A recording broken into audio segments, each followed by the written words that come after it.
दोस्तों, सूत जी कहते हैं कि सौनक जी वहां पहुंचकर राजा परीक्षित ने देखा कि एक राजा वेशधारी शूद्र हाथों में डंडा लिए हुए है और गाय बैल के जोड़े को इस तरह पीटता जा रहा है जैसे उनका कोई स्वामी ही ना हो।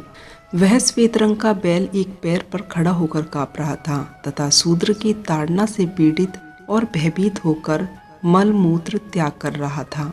दूध घी आदि पदार्थों को देने वाली वह गाय भी बार बार शूद्र के पैरों की ठोकर खाकर अत्यंत दीन हो रही थी। एक तो वह स्वयं ही दुबली पतली थी, दूसरे उसका बछड़ा भी उसके पास नहीं था। उसे भूख लगने लगी थी और उसकी आंखों से आंसू बहते जा रहे थे। स्वर्ण जड़ित रथ पर चढ़े हुए राजा परीक्षित ने अपना धनुष चढ़ाकर मेघ के समान गंभीर वाणी से उसको ललकारा, अरे तू कौन है जो बलवान होकर भी मेरे राज्य के इन दुर्बल प्राणियों को बलपूर्वक मार रहा है। तूने नट की भांति वेश तो राजाओं का बना रखा है, परंतु कर्म से तू शूद्र जान पड़ता है। हमारे दादा अर्जुन के साथ भगवान श्री कृष्ण के परम धाम पधार जाने पर इस प्रकार इन अपराधों पर प्रहार करने वाला तू अपराधी है, अतः वध के योग्य है। उन्होंने धर्म से पूछा, कमल नाल के समान आपका रूप है, 3 पैर न होने पर भी आप एक ही पैर से चलते फिरते हैं। यह देखकर मुझे बड़ा कष्ट हो रहा है। बताइए, आप क्या बैल के रूप में कोई देवता हैं? अभी यह भूमंडल कुरुवंशी नरपतियों के बाहुबल से सुरक्षित है। इसमें आपके सिवा और किसी भी प्राणी की आंखों से शोक के आंसू बहते हुए मैंने नहीं देखे। धनुपुत्र, अब आप कोई शोक न करें, इस शूद्र से निर्भय हो जाएं। गौ माता, मैं दुष्टों को दंड देने वाला हूँ, आप रोए नहीं, आपका कल्याण होगा। देवी, जिस राजा के राज्य में दुष्टों के अपद्रव्य से सारी प्रजा त्रस्त रहती है, उस मतवाले राजा की कीर्ति, आयु और ऐश्वर्य परलोक नष्ट हो जाते हैं। राजाओं का परम धर्म यही है कि वे दुखियों का दुख दूर करें। यह महादुष्ट प्राणियों को पीड़ित करने वाला है, अतः मैं अभी इसे मार डालूंगा। सूर अभिनंदन, आप तो 4 पैर वाले जीव हैं, आपके 3 पैर किसने काट डाले? श्री कृष्ण के अनुयायी राजाओं के राज्य में कभी कोई भी आपकी तरह दुखी न हो, आपका कल्याण हो। बताइए, आप जैसे निरपराध साधुओं का अंग भंग करके किस दुष्ट ने पांडवों की कीर्ति में कलंक लगा दिया है? जो किसी निरपराध प्राणी को सताता है, फिर चाहे वह कहीं भी रहे, मेरा भय अवश्य होगा। दुष्टों का दमन करने से साधुओं का कल्याण ही होता है। जो व्यक्ति निरपराध प्राणियों को दुख देता है, वह चाहे देवता ही क्यों न हो, मैं उसकी भुजा को काट डालूंगा।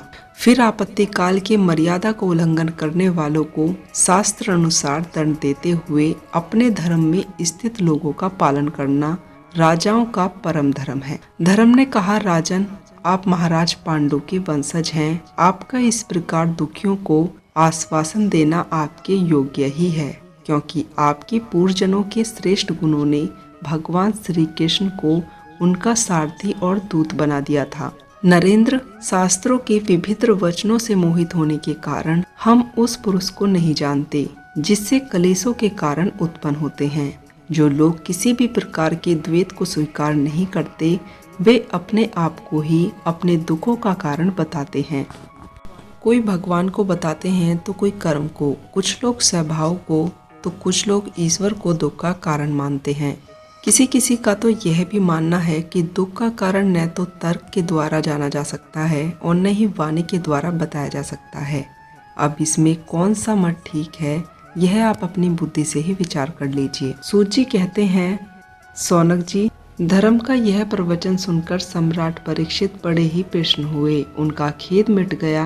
उन्होंने शांतचित्त होकर उनसे कहा।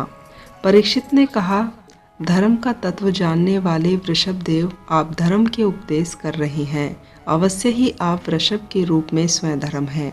आपने अपने को दुख देने वाले का नाम इसलिए नहीं बताया कि अधर्म करने वाले को जो नरक आदि प्राप्त होते हैं, वे ही चुगली करने वाले को भी मिलता है। अथवा यही सिद्धांत निश्चित है कि प्राणियों के मन और वाणी से परमेश्वर की माया के स्वरूप का निरूपण नहीं किया जा सकता।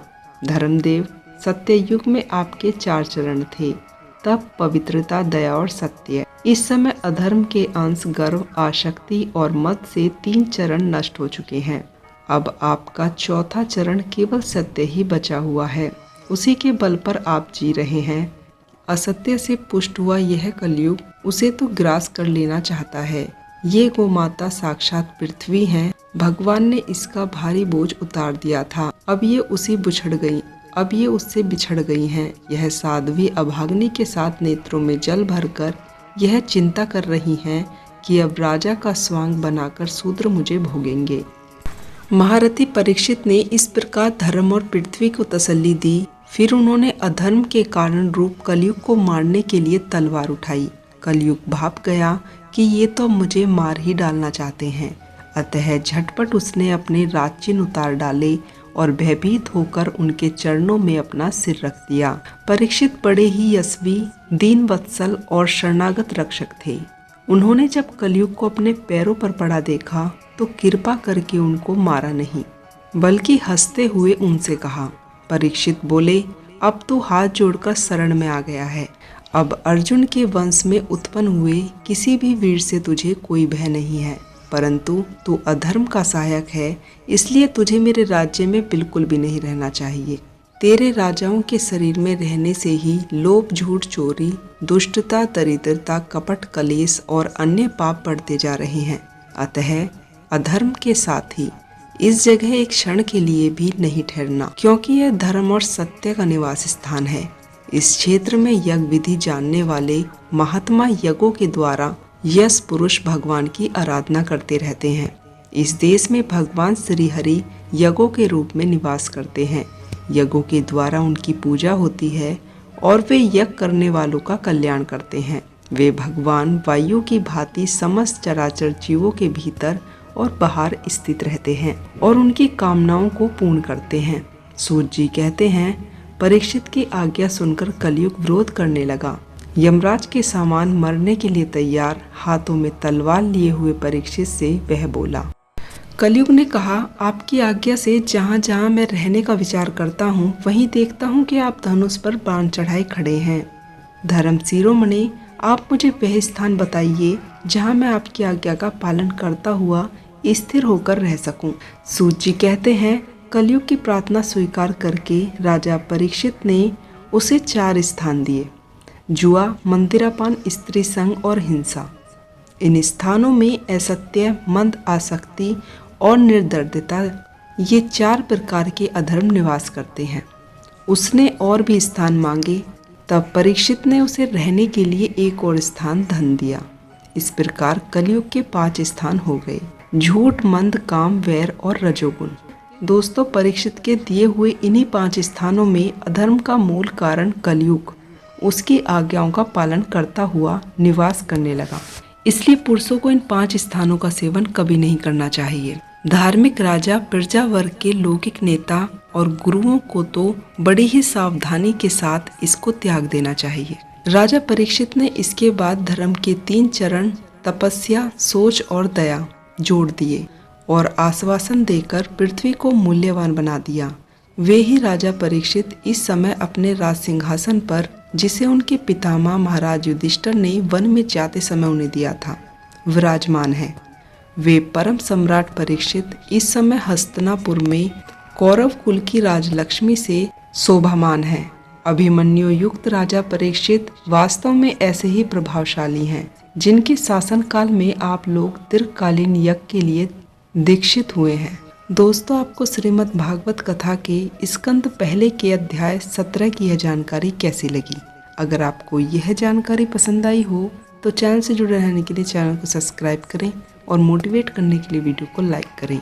तो दोस्तों, मिलती हूँ श्रीमद् भागवत कथा के 18वें अध्याय के साथ। तब तक के लिए आप लोग अपना ध्यान रखें, खुश रहें। जय सनातन, जय श्री कृष्णा।